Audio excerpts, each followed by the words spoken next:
நம்பவே மாட்டீங்க, அவங்க வந்து 2 hours she finish the main BGM. Sayesha ma'am 2 hours ஒரு தடவை பார்த்தாங்க, பார்த்துட்டு அவங்களோட ஃப்ளேவரில் பண்ணாங்க. And then we made alteration, இந்த மாதிரி வேணும், இந்த மாதிரி கொஞ்சம் அப்டேட்டட் வேர்ஷனுங்கிறனால. ஸோ அப்படி பண்ணும்போது ஷீ லைக் கம்ப்ளீட்லி ஒரு மெயின் பீஜியமும் ஒரு மெயின் ஹுக்கும் வந்துட்டு அவங்க வந்து 2 hours தான் கம்ப்ளீட் பண்ணிட்டாங்க. ஆனும் மேமும் பார்த்துட்டு ஷாக் ஆகிடும்.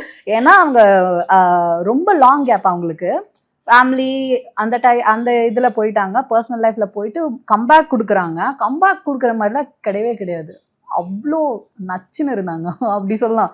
நீங்க உங்களுக்குன்னு ஓன் ஸ்டைல் ஒன்று இருக்கும். இப்போ மேம் வந்து பிருந்தா மாஸ்டர் வந்து அவங்க ஒன்று சொல்லுவாங்க. ஸோ நீங்க எப்படி கொலாபரேட் பண்ணி ஒர்க் பண்ணுவீங்களா? இப்போ நீங்க சொல்ற ஸ்டெப்ஸ்லாம் அவங்க எடுத்துப்பாங்களா?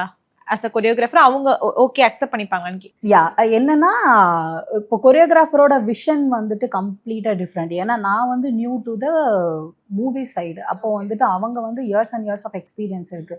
மேம்க்கு தெரியாத ஸ்டைலே இல்லைன்னு நான் சொல்லுவேன். மேம்க்கு தெரியாத கொரியோகிராஃபி பேட்டர்ன் எதுவுமே கிடையாது. ஸோ அவங்க எல்லாமே அப்டேட்டடாக இருப்பாங்க. நவ் ஷீ ஹேவ் சம்திங், காலில் வந்து அடிபட்டிருக்கனால she couldn't move much.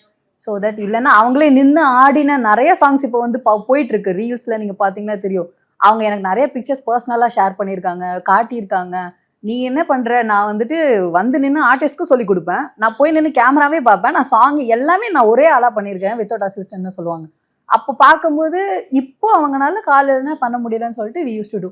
So really எப்படி இருக்குன்னா, மேம் வந்து எக்ஸ்பெக்டேஷன்ஸ் தெரிஞ்சுப்பேன். அண்ட் தென் அவங்க இந்த மாதிரி வேணும், இந்த மாதிரி வேணும்னு சொல்லி எக்ஸிக்யூட் பண்ணி அதுலேருந்து அவங்க ஃபில்டர் பண்ணுவாங்க. And she will also filter something.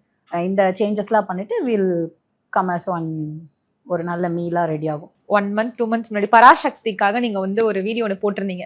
அது வந்து நிறைய பேருக்கு வந்து நிறைய ஃபேன்ஸ்க்கு வந்து கேர்ள் ஃபேன்ஸ்க்கு மெயினா வந்து பொசசிவ் ஆயிடுச்சுன்னே சொல்லலாம்.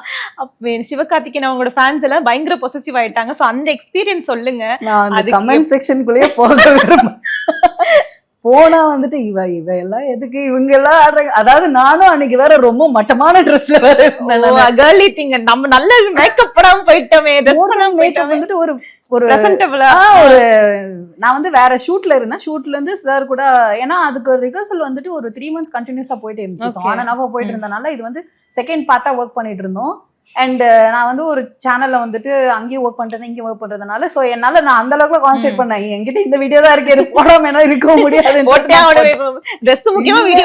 வீடியோ தான் முக்கியனால ஏஎல்லாம் மாத்திரா அப்படி சொல்லி யோசிச்சேன். இல்ல இந்த வீடியோ போட்டாலே ஃபர்ஸ்ட் எல்லாரும் ஏன் தான் யோசிப்பாங்க, எதுக்கு இப்படிலாம் பண்ணணும்னு சொல்லி விட்டுட்டேன். ஆனா வந்துட்டு எஸ், எனக்கு லிட்டில் ஒரு விதத்துல நல்லாவும் இருந்தது, இன்னொரு விதத்துல ஏன் இவ்வளவு கிரிட்டிசைஸ் பண்றாங்க சே அப்படின்னு. அது கிரிட்டிசிசம் வந்துச்சா? கிரிட்டிசிசம் இந்த சென்ஸ் ரொம்ப டைஹார்ட் ஃபேன்ஸ்லாம் வந்துட்டு அந்த இடத்துல நான் இருக்கணும், ஒண்ணு ரொம்ப லக்கி அப்படிலாம் பேசுறாங்க. அங்க வந்து ஒரு டேலண்ட பார்க்கல, நிறைய வந்து சாரோட ஃபேன்ங்கிறனால ரொம்ப ஹையர் லெவல்ல போய் அந்த கமெண்ட்ஸ்லாம் வந்து. But nothing